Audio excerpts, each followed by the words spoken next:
Jonjo Shelvey, mate. Welcome to In the Box. Thanks very much for coming on the show. I'm sure on days like these, we'd rather be out on the golf course catching up, but at the moment, a bit of FaceTime, that's as good as it's going to get. Like I say, mate, thanks for coming on the show. First of all, how's things? Yeah, not too bad, pal. Just obviously trying to keep fit until we go back. The date keeps getting pushed back, so it's a bit frustrating, but it is what it is, and you just got to deal with it. And I mean, the missus and the kids and I've been out making posters for the NHS every night, so it's just one of them things. Yeah, no problems with that. Like I say, keeping fit. If they give you a program then to adhere to? Yeah, we get a program with. I mean, they've told us to tone it down a little bit now for a couple of weeks, but the previous 5 weeks has been quite strenuous and quite hard. But it's paid off because you have to keep fit. And I mean, you can't get away with it these days. You have to stay on top of it, and there's so much sports science, and we get a watch from the club to make sure we're doing all the stuff, and it logs straight into their system. Okay, perfect. I suppose is the garden big enough for your 80-yard balls or what? Yeah, I've just had two samba goals put in the 9-a-side ones. So, and thinking about getting the lines out to do a little pitch, but it's it's good. The garden's a fair old size, so we're allowed to do some shooting and stuff like that. Perfect, mate. Perfect. Right, we'll move on with your team then. The reason why you're on it, obviously, amongst other things, I'm sure we'll be able to get some other football chat in as well for all the fans and the young players listening at home. First of all, with your team, what was your sort of process behind picking your team? Because I've got to say, there was a few that I expected in there, and then there was a few that surprised me, to be fair, man. Yeah, I mean, I just went for people that I thought that I've played with that really made like a impact in the teams that I've played in, and I mean I've left out some top players as well. So it's a difficult one, but there is reasons why, and obviously when we go through, I'll explain why. Exactly. Now, to be honest, I'm really looking forward to it. Like you say, you picked them for a reason, so I'm looking forward to finding out. Like especially the ones that surprised me there. Despite being on the group chat with all the old Charlton boys, none of them made it, even though they were begging you on the chat. I never played professionally. Huh? Never played professionally with them, so. That's it, mate. No, exactly. Listen, I don't blame you on that one anyway. Right, we'll start off then. In goal, who did we have? I've gone for Martin Dubravka. Your current goalkeeper, yeah? Yeah, I just think the reason why is he come in 2 years ago, and ever since he's come in, I don't think he's missed a Premier League game. He's been literally outstanding, and he's just such a great shot stopper, and he's such a great vocal person in the dressing room. And the first game he played, he was against Man United, and we beat him 1-0 at home at St James's, and he was unreal. And I just thought, like, who's this cat? Because he obviously come for cheap money, and I do eventually think that he'll like get a massive move to a top European club. But he's such a great lad as well, and a great personality around the dressing room. Yeah, no, I was going to say, just on him there, like, so I'm doing a bit of homework there. He's 31, do you know what I mean? And he's, you put him. Were you surprised that he sort of come over to the Premier League this late? And yeah, I mean, like I obviously know football. I watch a lot of football, but I've never even heard of him. But he was literally turned up, and I don't know, it was just like an aura about him where you just thought like he's got that bit of class. Do you know what I mean? And even in training, that he's the first one in the gym, the last one to leave. He does everything properly by the book. Do you know what I mean? And I don't. So he's you and me both, mate. You and me both. He's superb, and I can't speak highly enough of him. And he's really. I mean, I was reading a thing the other day on Sky Sports that he's like the most valuable player to us at the minute. I mean, I think he's kept the most clean sheets in the Premiership this season and stuff like that. So he's been spot on.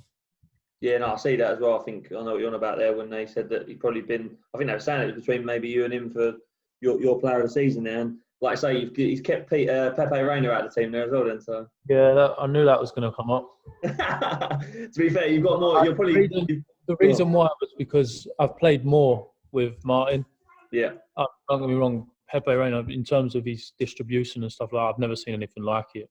Yeah. I mean, you obviously a technical player yourself, and he could go out and play on pitch. He was that good with his feet. But I just felt that I'd played more with Martin, and where I was at Liverpool, I was in and out the team and stuff like that. Where at Newcastle, you feel more of a part of the actual team. Do you know what I mean? So that's the reason why I've went with Martin. No problem with that. And you're going to probably see Martin before you see Pepe again anyway, so at least you ain't got a bit part of it. Right back. Back four. It is a back four. Right back. Who you got? I've gone with Kyle Walker. Yeah. And I went with him. I've only played with him probably 10, 15 times in my career. But the first time I saw him was in the Youth Cup when I played for Charlton against Sheffield United. Yeah.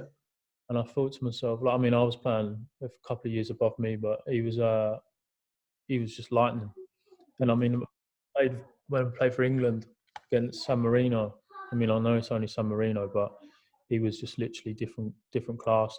I mean, don't get me wrong, his pace probably gets himself out of a lot of situations, but you don't go on to win the Premiership and the career he's had if you can't play football. Do you know what I mean? And for that, I think he deserves to go in. Yeah, no problems with that one. Like I say, probably realistically at one stage, or maybe even still one of the best right backs in the world. So no issue there. Now left back. Now this one is a bit of a surprise. Who have we got? I've gone with Paul Dummett. Okay. And the reason why I put Dummy in is because I've never played with a left back that's been so consistent. Yeah. He's 7, 8 out of 10 every week. Yeah. He never let you down. He plays for his boyhood club. He's had chances to leave the club, and he's always stayed put. He's loyal. He's a good character in the dressing room. Very big. Obviously, he knows the city, and he's just spot on, and he's just so consistent. And but he can play as well. He's got that bit of technical ability that can play. And I do hammer him a bit about kicking the ball out of play quite a bit, but he's been spot on ever since I got there. And when I first signed, he made me feel really welcome as well, and struck up a bond with him. Cool, right? That's no problem. So he's in there because he's one of your mates, basically. Yeah? No. No, I'm joking. Like I say, he's obviously a decent, good, very good player because you put him in there ahead of some players that you'd have played with. Right, on to our centre half. Who have you gone for? I've gone from one of them's Martin Skirtle. Yeah. Martin Skirtle, because I've never seen a defender defend the way he does. He don't care about playing football. All he cares about is keeping a clean sheet. And he used to let me drive his Bentley around Liverpool. He was spot on. He was into his fashion a lot, and I remember I went to Marbella one summer and he let me take his Jacob & Co watch. Yeah. And I didn't even wear it. I was so scared because if I broke it, I had to pay for a new one. But as a footballer, he was different gravy. He just defended with his life. And he had this like hard man look about him. But then when you got to know him, like he was just like, because he was head to toes in tattoo. Yeah. But he's had some career as well. He's obviously captain of Slovakia. I think he might be in Turkey now, but he's had some career and he was a real defender. And I think in today's game, you don't really come across him anymore either. So I'd have him in there. Yeah, no problem with him. I think I was surprised when I checked as well. He'd made, I think it was 320 appearances for Liverpool. To do that at a club like Liverpool is some achievement, isn't it? Yeah, you don't do that unless you know how to play the game. Do you know what I mean? And it's such a huge club with so much history, and obviously he was part of that history. I don't think they won much when he was there, but the majority of the times he played every single game he was fit and available for. Yeah, and he popped out with some goals as well. Right. Yeah, he had a head on him, so bit like me, man. Our partner in him. Who have you gone for? I've gone for Daniel Agger. Because to balance it out, balance with the left foot, yeah. Yeah, but in terms of centre half player, growing up, you'll back me up here. Centre halves could never play football. Correct. And being someone so elegant and so comfortable on football, and he was just ridiculous. He was unreal, and he was me golfing partner up there as well. So we had a like long chats on the golf course, and he helped me settle in at Liverpool. But as a footballer, he was different gravy. He was ridiculous, and I think he scored some very, very good goals while he was there as well. Them bringing the ball out from the back and smashing one in from 35 yards, and he was just different gear.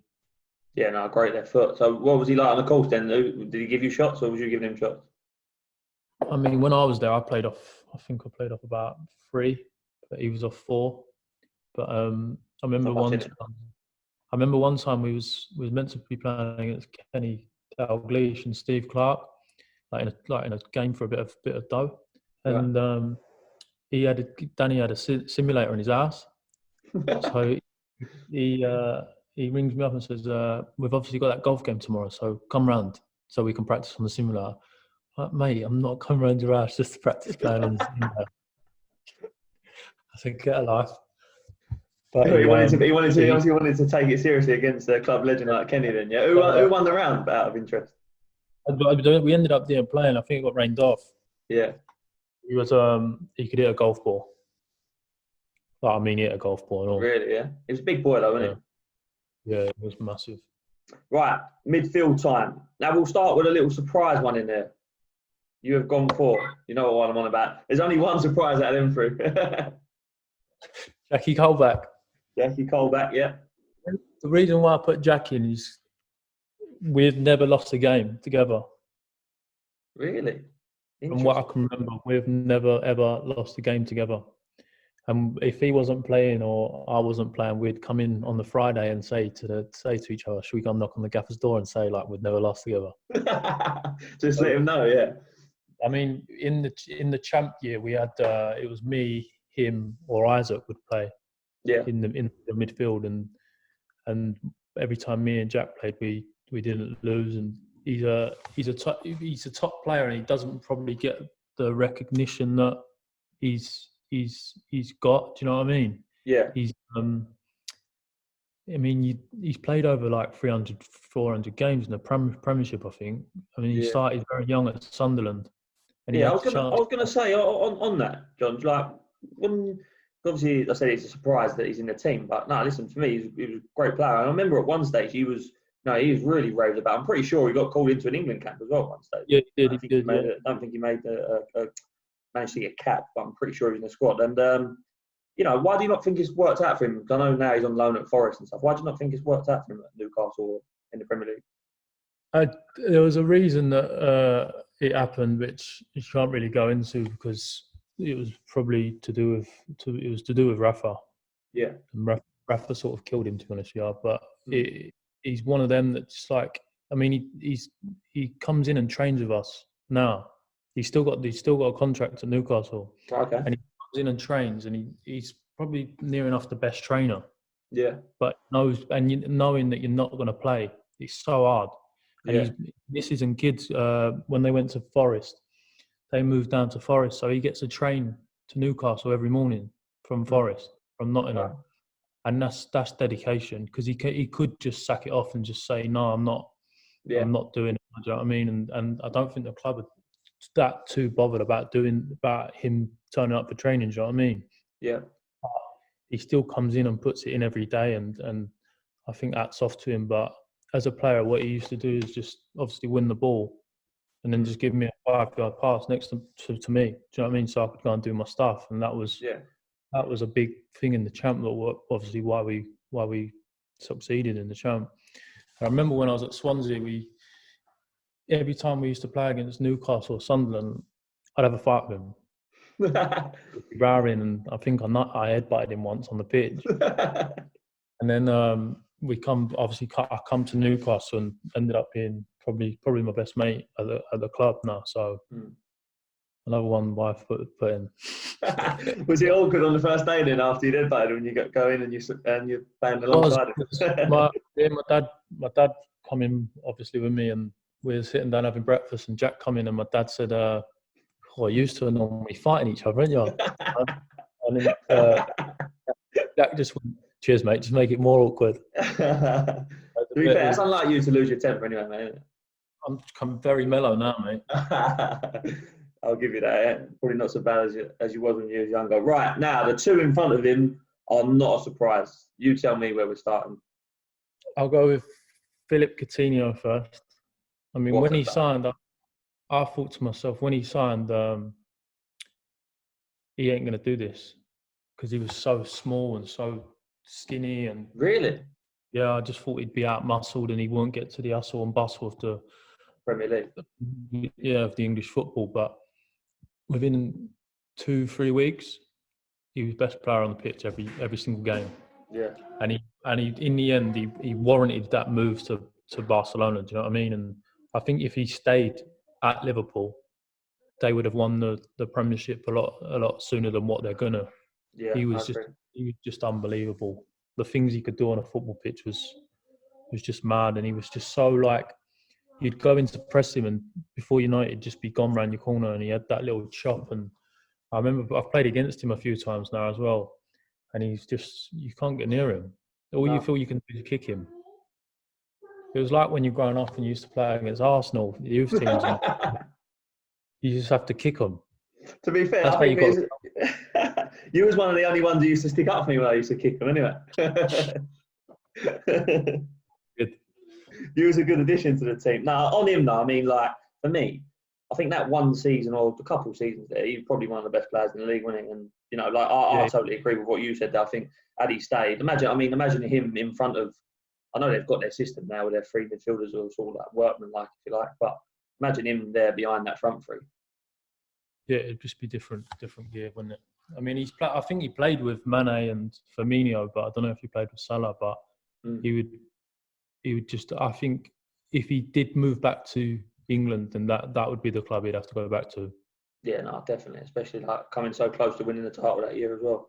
Right, onto the main man. Yeah, I think this one speaks for itself. In Steve. Yeah, I was gonna say Steven Gerrard, right? Obviously, we know all about him and how good of a player he was, but I'm just gonna ask on him, what was he like for you when you signed? Obviously, similar position and stuff. Well, he was my idol growing up. Yeah. Like, I literally used to stay indoors on the night before our games at Charlton and watch his DVDs and things like that. And like, he was literally the man to me. Yeah. And then obviously when I signed, he sort of took me under his wing, and I ended up living next door to him. So we used to share drives into training and that. And I just thought, I'm a kid from Arundel, mate, like from Rumford, and to be in the car with your idol was just mad. But he was just like a normal geezer. Do you know what I mean? He was just like, he didn't.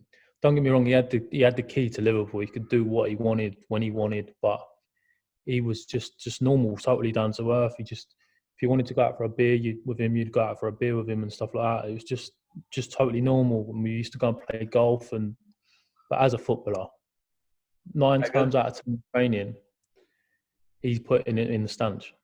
9 times out of 10. He was a real man, but not in a vocal way. Didn't really talk much on the pitch, but you knew that if you'd let him down, you knew. Do you know what I mean? Yeah. Because he'd give you one of them stares with his eyes. But he was just, and he showed how football should be played on the pitch. Like, he didn't need to be one of these ones that talk and shout and stuff like that.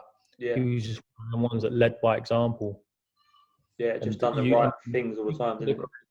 Look at the career he's had, and like, I still sit and watch Rangers games on BT on a Wednesday night and stuff like that, just to see him and see what he's doing as a manager and stuff like that. And like, my missus thinks I'm an idiot for the way I love him. Do you know what I mean? But he's Steven Gerrard at the end of the day. He's just my hero and always will be. Nah, listen, mate, that's an unbelievable story there. And you like you say as well, not many people are lucky enough, to have heroes and then to go on and to share a journey to work with them must be, unbelievable. Just going to say on that, I know you said there he watches you watch the Rangers games up there. Obviously, his managerial career starting now. Do you see him going on to be like a top manager? I think so. I just think he still needs a bit more bit more time. I mean, the football up there is not as great as obviously the Premiership. Do you know what I mean? But Yeah. There's only really 2 teams up there, but they seem to be doing really well, and then they'll pick up the odd defeat. And I think in that league you can't do that as one of them top teams. You need to keep winning games, and I mean, I watched the Europa League run they had, and I remember I watched them against Braga away at Braga, and Braga were a top team. We beat Braga last year in pre-season, got pumped 5-0, and they went and battered them. Rangers battered, and he just the way he sets up his teams is the way he played football. Like the way he wanted Liverpool to play. Do you know what I mean? And I felt a bit sorry for him because obviously he'd never won that league, and he deserved to win the Premiership. Yeah, no, of course. I think everyone agrees with that, but probably bar Man United fans. Did you let him beat you at golf anyway? Since that was your hero, or what? No, I was nervous though. You what? Nervous, shaking on the tee and that. That's quality. Right, on to the front 3. Yeah, so I've gone with Dwight Gale. Yeah, go on. We'll start with a surprise one then. Dwight Gale. I've never had chemistry with someone like Dwighty. Really? And he's obviously like he's got a place in Essex, but he's in the Championship year. It was like, remember that partnership with Gerrard and Suarez? Yeah. It was like that. Honestly, Really? It was just. And even to this day now, if you watch all of the games that we've played in or whatever, my first thing's forward. Yeah. And he just literally runs straight away. He knows where I'm going to put the ball. I know where he's going to run, and of course, we've just got unbelievable chemistry. And he was a massive part of the reason why we got promoted from the Championship, because the goals he scored. And he's just in my opinion, he's a top striker, but he's just obviously not had the chances and that to play in the Premiership week in, week out. And I think he deserves it, and hopefully he gets it at Newcastle. But in my opinion, he's unreal. Yeah, listen, I totally agree there with what you said, and you've actually answered my question. I said I felt like he probably hasn't really been given a chance. And I think with him as well, everything happened so quickly. I remember I played against him in League Two, and I was like, mate, who is this kid? Like, he was just so sharp. I think he scored like 2 or 3 goals that day. And then I think it was within less than a year he was playing in the Premier League for Crystal Palace. It was just like a crazy turnaround. He was playing at Stansted. Mental. Playing at Stansted like 10, 15 years ago, and now he's playing in the Premiership. That just says a lot. But he's a top lad off the pitch as well. Yeah. He can be a moaner in training. Yeah. And I've clashed with him on a number of occasions in training and that. But he's another golfer as well. So we've got a good group up here that play a bit of golf. But as a footballer, I think he's tremendous. He's just not had the opportunities. And I mean, he scored them 2 goals against Liverpool when they were going for the title, and Palace ended up beating them 3-2, I think it was. And I know that he's probably not liked by a lot of Liverpool fans for that, but for me, he just needs that run of games. Do you know what I mean? And when you're centre forward, I think you need that, and you need to get that first goal, because then you get the confidence. Yeah, no, listen, I totally agree. I must say. Right. So we'll say the other 2 in your front 3, less surprising. I'll go with the first one is Suarez. Right. I went with Suarez because I don't even think I need to explain it. Mate, what a player, mate. He was just a joke, mate. I mean, his debut, he scored against Stoke. And the first training session, he was put the ball through Carragher's legs twice, mate. And everyone's just like laughing, and Carragher's trying kicking him and that, and he just does it again. But he was just different class, mate. Honestly, it's just obviously he's got that edge to him as well.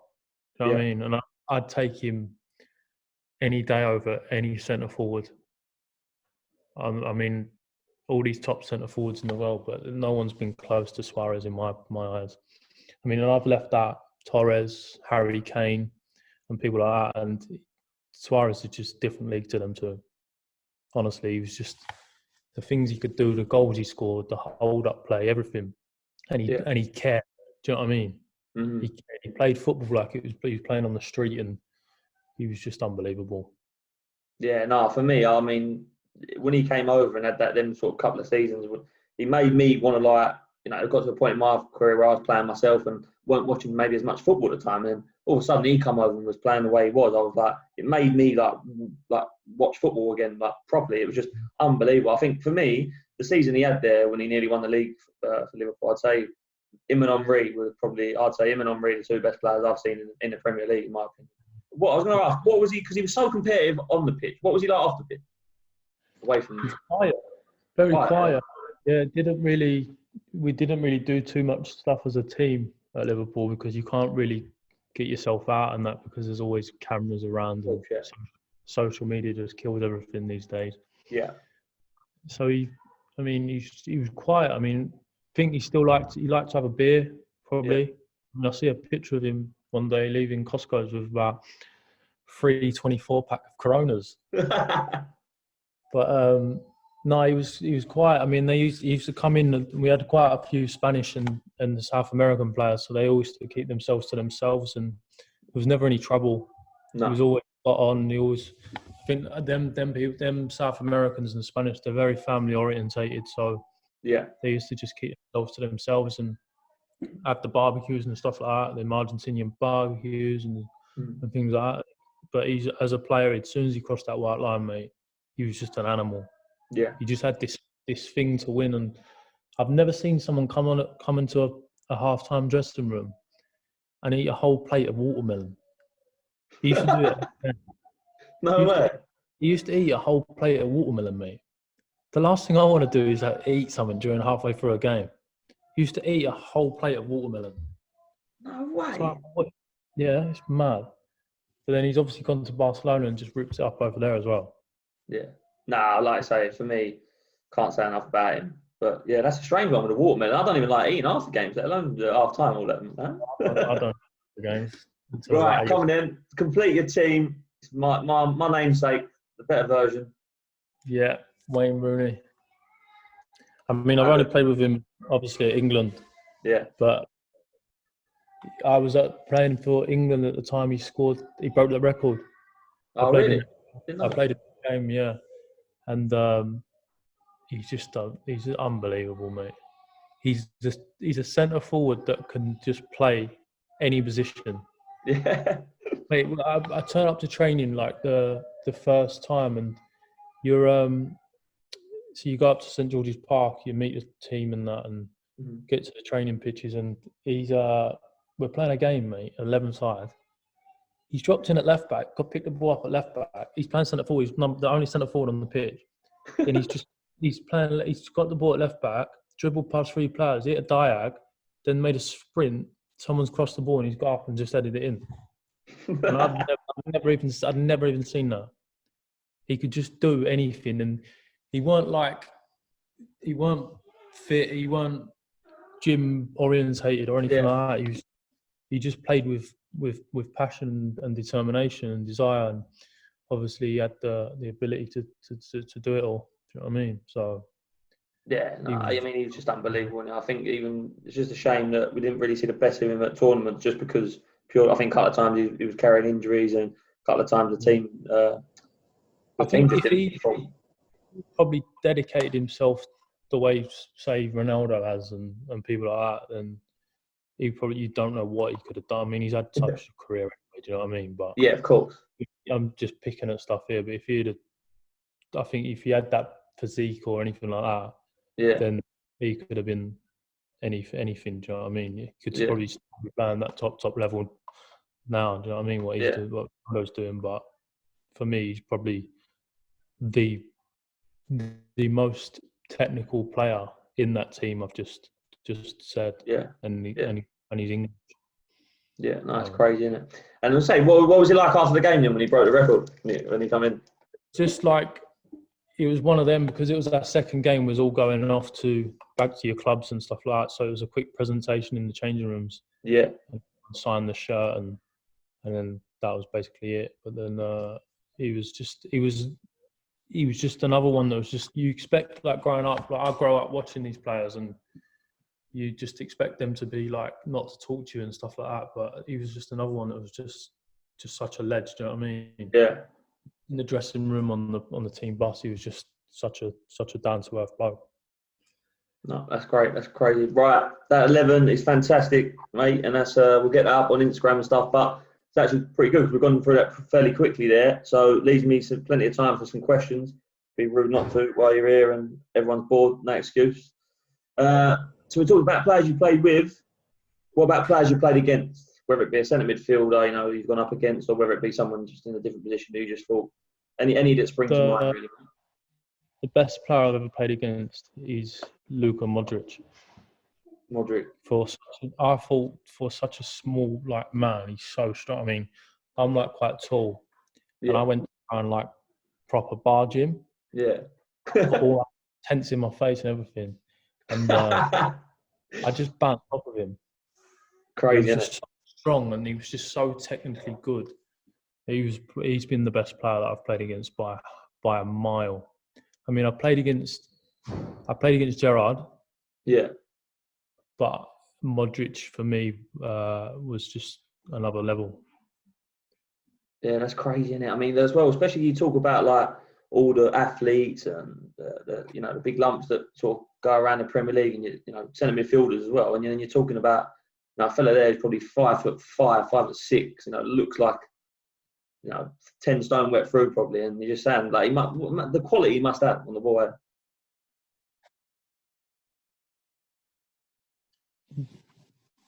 Come back, John.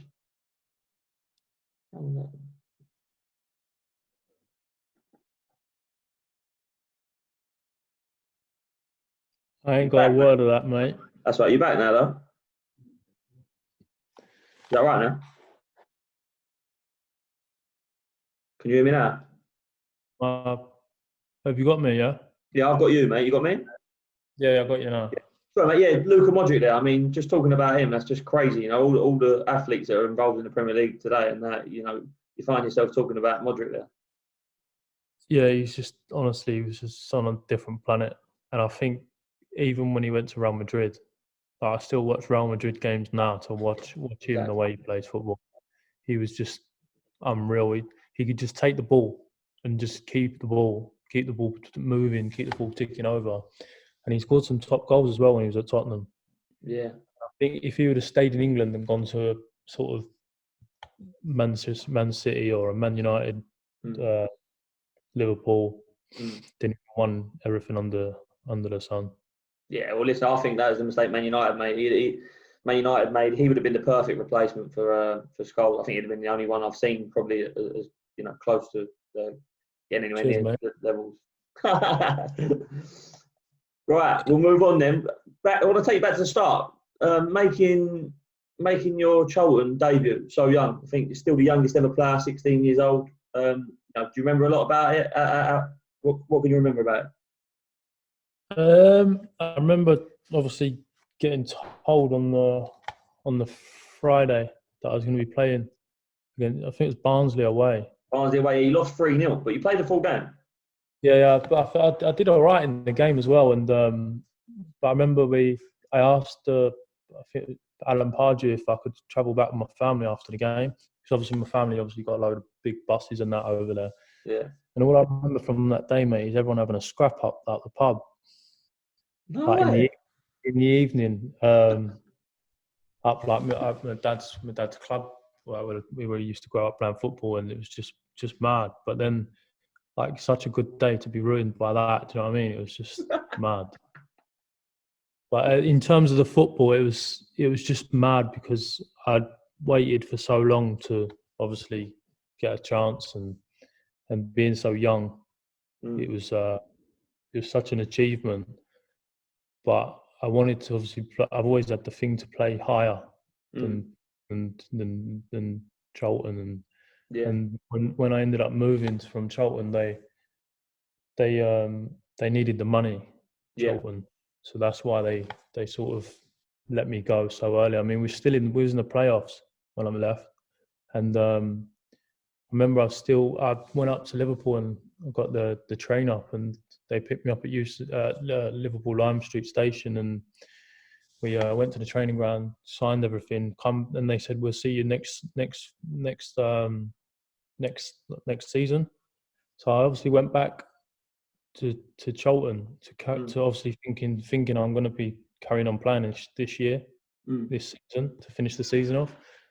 But then I went out to training one day, and the physio come running out saying, "What are you doing? What are you doing? You can't train. You're not allowed to train."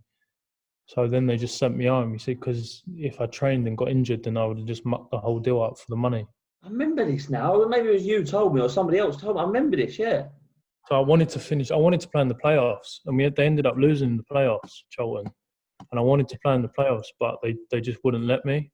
So I literally I didn't even go in after that. I just literally stayed at home and just done some road running around Brentwood because I didn't know what to do. Yeah, that's rung a bell now. Thinking about that, I say it got better anyway after you had to scrap that night after Barnsley, because the week after you played at home against Coventry and you won 4-1, so that was all right. Yeah. Yeah, no, that was a good day because it was the last game of the season. Yeah. They brought me off. I think it was about 85 minutes, and then Chris Powell come on for his last ever game. So didn't know that. Yeah. So it was a nice day. Do you know what I mean? And we couldn't go up, we couldn't go down. So no, it was a good day. Good day though, isn't it? At 16 to be playing in front of the Valley like that, and then, like I say, a club legend coming on for you as well. Right, yeah. Moving on then to talk. We spoke about the Liverpool move there. I've always been intrigued. Was there any other clubs interested in you at the time? I'm sure there was, but was you ever interested in maybe going to others, or was you close to going to other clubs, or was it always Liverpool? Yeah, I could have gone to Chelsea, but they was offering money that I was on at Charlton, or even less money that I was on at Charlton, and to go and play in their development squad, where I'd been playing for Charlton first team, and you become a man, don't you, when you play men's football? Yeah. Become a man, and I wanted to carry on. I didn't want to drop back and play in development squads and things like that, where at Liverpool they were struggling really at the time. They weren't in that top bracket, do you know what I mean? Of winning, of up there pushing for trophies and stuff like that. So I felt that I was going to get a chance at Liverpool, and I luckily did. And I think I've played a handful of reserve games for Liverpool, but I could have gone to Chelsea. I think Birmingham was a shout to go into there and play every week and become their main person. Do you know what I mean? But as soon as Liverpool come in, then that was the only club that I wanted to go to. Yeah, and why was that? Just because of do you think just like say the history? I know you said you thought you was going to get more of a chance, but I mean, I know listen, I know you at that age, you was a confident young man. You think probably would have backed yourself to go anywhere and get a shout of a game. But what more was it? More the history and stuff there, the Gerrard thing, or I think the Gerrard thing played a massive really, part. Yeah, and I mean, I didn't realise how big a move it was at the time. Yeah, like I grew up in Essex, gone to school in Essex. All my mates are from Essex. Yeah, and I moved to Liverpool, and I haven't gone home since. Yeah, I've been away from home since I was 11 years now. Yeah, so I didn't realise. I mean, don't get me wrong. The first year and a bit, every day off, I'd get in the car and drive back home. Yeah, just to see my family and my mates and that. But in terms of the move, it was purely down to Gerrard. But you don't realise until you get up there, you get home from training, and you're just sitting in the house bored. So my mum and dad ended up buying a dog for me. So I'd have a dog up there with me, and then my mum and dad would come up, take it in turns, and come up during the week and that to make sure I was all right. But I'd never even cooked a meal and things like that in my life. Do you know what I mean? Yeah. But you just learn. You have to learn. You have to learn how to obviously stand on your own 2 feet. And I had a girlfriend at the time, and she was still down in Essex, and it was just mad. I was just up there on my own, and you feel lonely. Yeah, of course. and then all your mates come up and see you, but they want to go out. They want to go out and this and go out and go out to clubs and things like that. So we'd go for a meal, and then I would go home, and then they would go out, and then the next time I'd see them was when they're bringing birds back at 4 or 5 o'clock in the morning. So, bringing you one back. It was mad. It was mad times, but it was good. It was good. Nah, well, listen, mate. All them sacrifices have been worth it, mate. For the career that you've had, and I'm sure the financial rewards you're going to have with it, deservedly so. I was going to ask on that.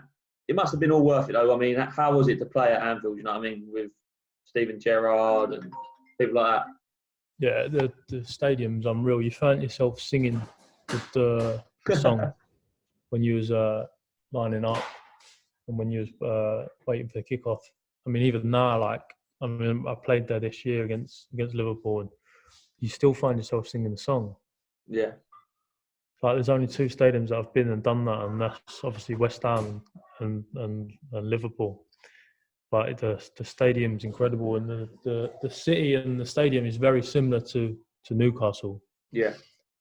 The city in general, like the way it looks, the people are so friendly, and And to be honest with you, I think I'm a northerner.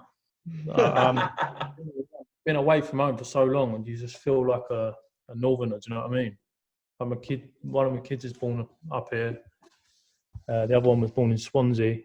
Yeah. So it's just mad, mate. Yeah, to be fair, I did think that when you keep texting me back, sound, mate. Sound lad. Right, I'll tell you what, I've got to bring up, just from a selfish point of view, I'm sure the listeners will love to hear it as well. I've got to bring up one of your more sour moments as a Liverpool player, when you got sent off against Man United, and you gave Fergie a little bit, didn't you? Talk us through that. Growing up, we was like I've always thought that obviously the FA had favoured United and things like that. Yeah. But then I looked over when obviously I got sent off and seen Fergie in the fourth official's ear, and then I don't think the ref was going to send me off at first. Yeah. Because it wasn't sending off. I've put a picture downstairs and it shows Johnny Evans going 2 foot and me. I remember watching the game live and thinking it wasn't sending off. No. But it is what it is, and I see him looking over at the fourth official, and so I just went over. As I was walking off the pitch, and I just said, "It's your fault I got sent off." He's like, "You." Then gave him a bit. Then I apologised to him after for and he just said that, like, look, don't worry about it. It just shows you got a bit of bollocks, to be honest with you. Is that what he said? Yeah. He shows you got a bit about you, but then obviously I rang my dad, and my dad. As soon as I got sent off, I got into the change and rang my dad, and he said, "He won't send it off, mate. Don't worry." And he went, "What'd you say to Fergie?" And then I obviously told him what I said, and my dad's gone, "Good boy." It all got fingered, and obviously I've seen him a lot of times since, and it's just one of them things that happens in football. You live and you learn. Nah, listen, that was quality. Good to see. Right, leaving Liverpool for Swansea. Wanted to know a little bit about that. Your decision, their decision. How did it come about? At Liverpool, I always found myself that you'd play a game, you'd do well, someone would come back from injury like Lucas or Gerrard, and I can make an exception for Gerrard, but they'd come back from injury and they'd play straight away. Yeah. Do you know what I mean? Yeah. And I just felt it weren't right.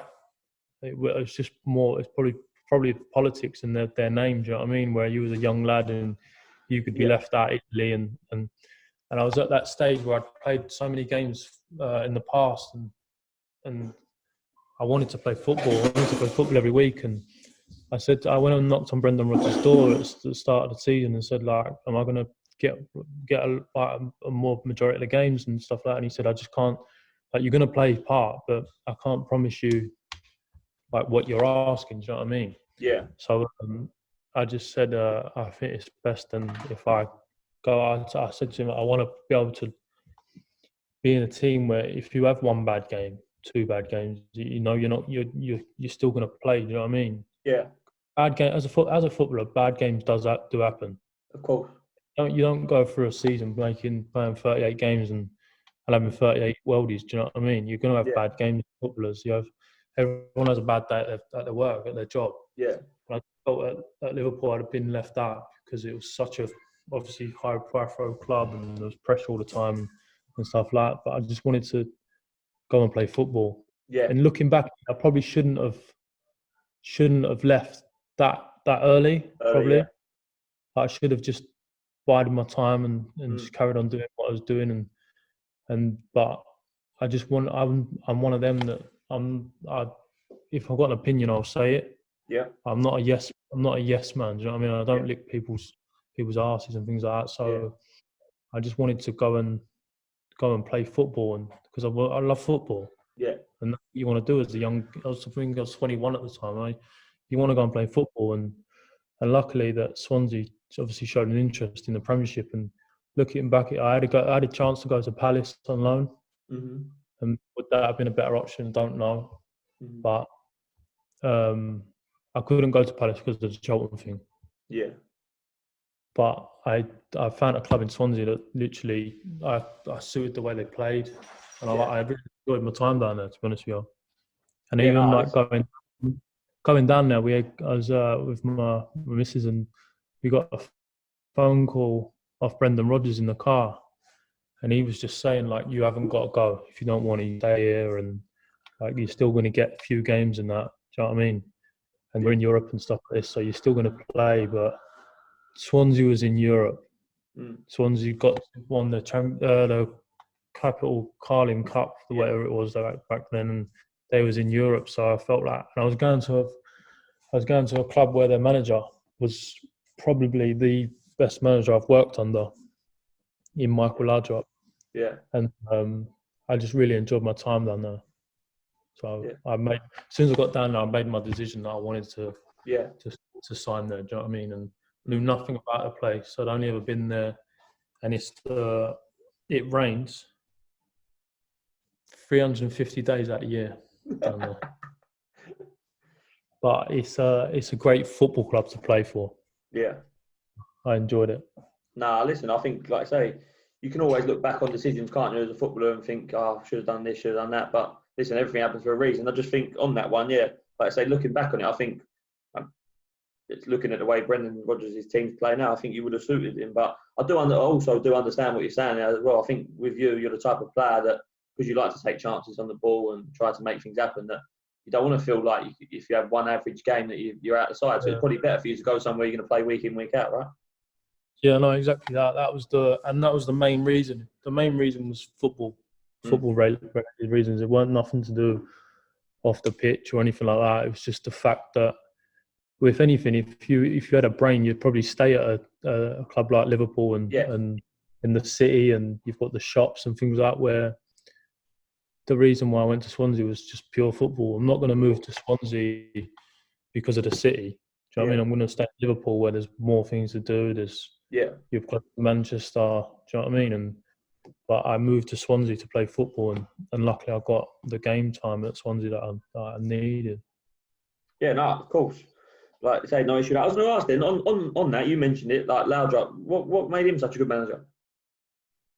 Yeah, everything was pass forward.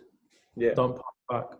Hated it if you pass back. Would step in and tell you off if you pass back. It was all about breaking the lines. And as a footballer, that's all I wanted to hear. I wanted a manager to be so positive and stamp his authority. Do you know what I mean? And I think for me, he was brilliant, and he tried to take me to Qatar with him. Yeah, but it didn't. I mean, I would have gone tomorrow, but it was it just never worked out. But he was unreal, and he used to join in the sessions and lob keepers and things like this, and I was just thinking, like, this guy's is a ledge. He'd get in his Ferrari and drive home, mate. Oh, right. He sounds like a ledge. Right, the future for you. I understand that recently you have signed a new long-term contract at Newcastle, along with my little mate Matty Ritchie. Both signed up. And listen, I've heard that you said you're loving it under Steve Bruce. I was just wondering, obviously tell us a little bit about that, and what are your targets personally now for the rest of your career? You're still only 28, and as a team really with Newcastle now that you've committed your future. Yeah, so with Bruce, he's for me he's been really, really good. I mean, it was always going to be difficult when someone come in after Rafa because of the way Rafa is and how the fans obviously took a liking to him. But with Bruce, the first day I remember he was in China and he got the job, so he flew out there and we had a game against West Ham the next day. Mm-hmm.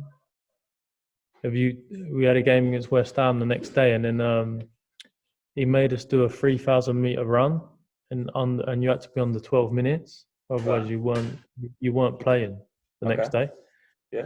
So, but this is a day before a game, mate, and like you're normally on a Friday, you're thinking you just do a little outside and a few set pieces. Yeah. Everyone's doing, and we had a double session that day. Right. And it was intense, do you know what I mean? So it sort of set the mark for what he wanted from you, do you know what I mean? And he was like, get on board with it or don't. And everyone seems to have got on board. And like, don't get me wrong, the training's hard. He runs you Tuesday, Wednesdays, and he asks a lot of you, but you feel so much better, do you know what I mean? You know that you can do it on the pitch on a Saturday and stuff like that. So he's, for me, he's been brilliant.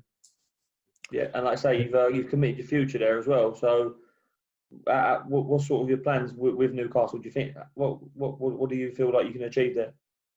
I'd like to. By the time I'm finished, I'd like to have played in Europe. Yeah. With Newcastle. I mean, we've been doing so well this year. After we was in the quarterfinals of the FA Cup, and we was meant to be playing Man City. But obviously that's been. I don't know. You don't know what's going on. So hopefully we can get to the final of that. Hopefully you can get to the final of that and get into Europe that way. And if not, we'll give it a go next season in the league. But ideally, that would be my main target. Do you know what I mean? Just to play in Europe, and because this place, when you're doing well, this place is rocking. The city, mate, it's unreal, mate. It's so vibrant, and the people are so friendly, and it's just a great place to live.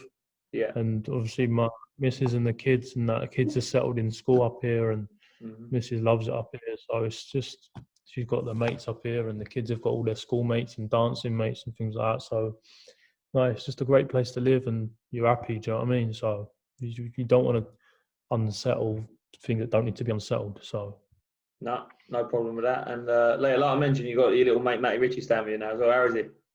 Yeah, he's down, mate. Every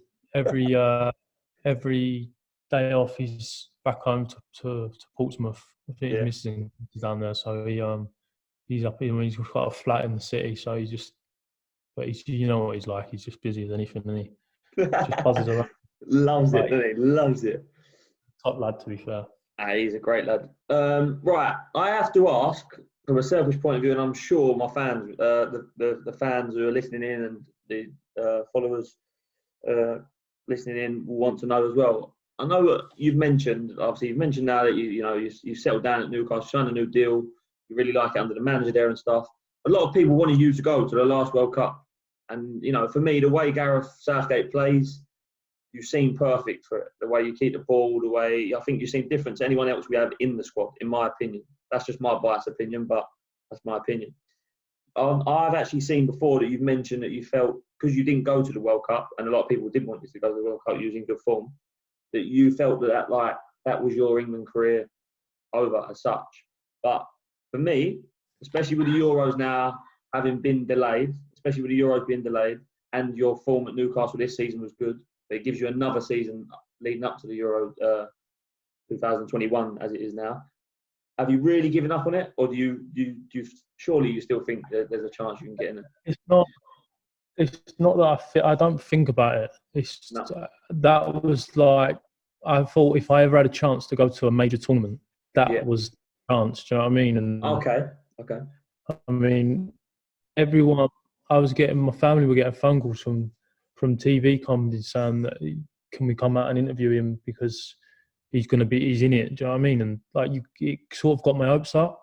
Right. And I was in Portugal playing golf because the season's finished. And I looked on my phone, mate, and the squad got announced, and I didn't even get a phone call to say like why you're not in it. And I just thought that was a bit. I wouldn't mind if like he'd rung me and said like, look, this is the reason why you're not in it. Do you know what I mean? And but it never happened. So I was just thought I'm gonna have another Super Bock here. Not the end of the world then.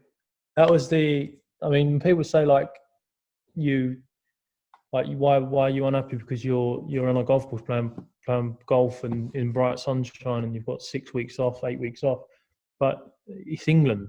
Do you know what I mean? You want to play for your country. You want to play football for your country, and like I've played for my country and sang the national anthem at Wembley, and honestly, mate, it's the best feeling. It's up there with kids being born.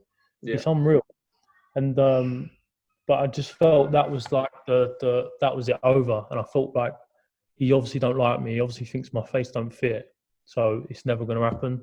Yeah. So I sort of never ever give it a thought now, and I mean, even when the squads come out, I don't even look at them. I don't even watch the England games anymore. It's just it doesn't interest me now. And I used to be so thingy with your country and support your country and that.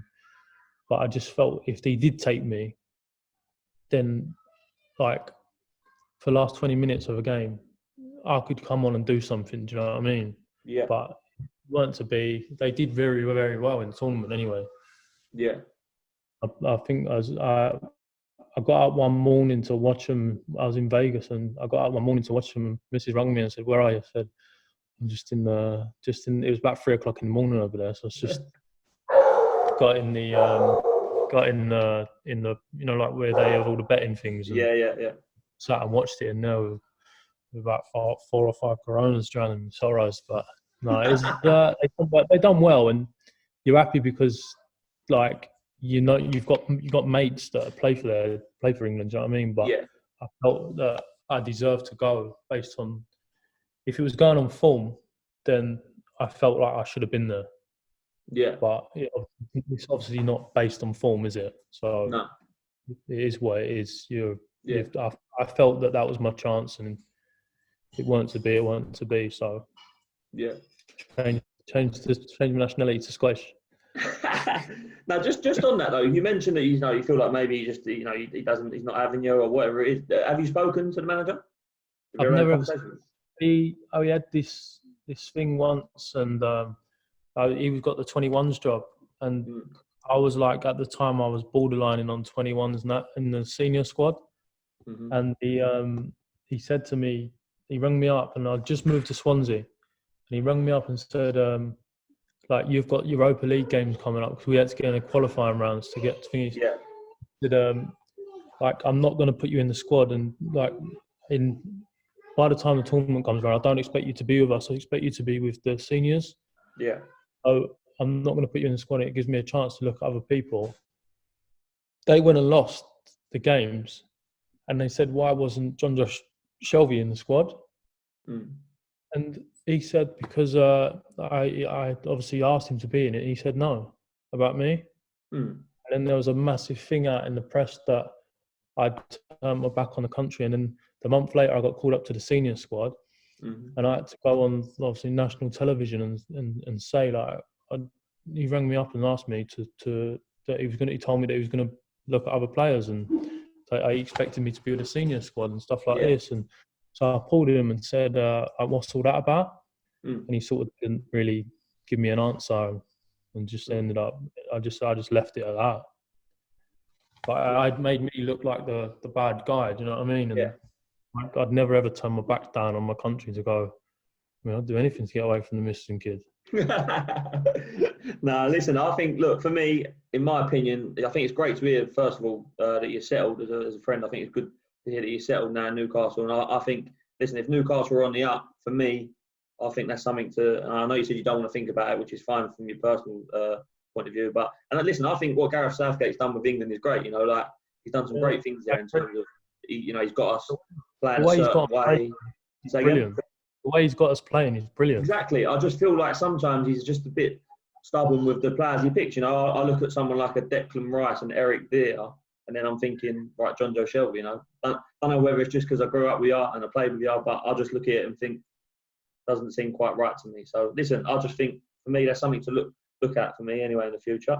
Right, before I let you go, mate, like I say, the two main reasons I wanted to do this podcast, I keep saying it. I'm sure everyone's pretty bored of my voice by now. They have been watching all of them. But the two main reasons I wanted to do it was one, for all the fans who want to watch it at home, and I'm sure they won't be able to get enough of all the stuff we've spoken about so far with the Newcastle fans, Swansea fans, Liverpool fans, whatever they are. And the other reason was just for the younger players that either whether I'm working with them or other people are working with them now, just for them to, you know, listen to someone like yourself who's been there and done it and still doing it at the highest level. Just for me, last question, any advice, if you could give one piece of advice to any of our younger players, what would it be? Mine's just to keep, my advice has always been to two bits is to listen to your coaches and your managers and the people that matter. Don't be listening to people that don't matter. Always listen to the people that are looking after you and coaching you and people like that, because they know best. And then the other one is to, when you're away from football, practice. Just keep practicing. I used to come home from school every day and do 100 passes with my left foot, 100 passes with my right foot up against a brick wall. And my dad used to go outside with me and just launch the ball up in the air, and I'd have to bring it down on the first touch and stuff like that. So I just think away from football, don't ever just come home and say I'm tired and stuff like this. Carry on practicing, and then you'll achieve what you set out to achieve. And obviously you've got to have a bit of luck on the way, but if you're dedicated and passionate enough, then you'll get what you set out for. No, definitely, totally agree with that, especially about like I say, can't have enough touches of the ball, can you? Last one, how many shots are you going to give me when we finally get on the golf course, mate? What you off? Don't ask silly questions, you know what I'm off. I don't. I told you, you was claiming you was off 4 last time I see you. You got to at least give me 8 shots. 8 shots you got to give me, 4 per night. My official handicap is scratch. Oh, you're down to scratch now? Okay, well, that's news for me. Even better then. You can still give me 8 shots. I'll play a favour against you. I'll give you 8 shots. Jonjo, listen, mate. Great to catch up, and thanks very much for coming on. I really appreciate it, yeah? No problem, mate. Top man. Take care.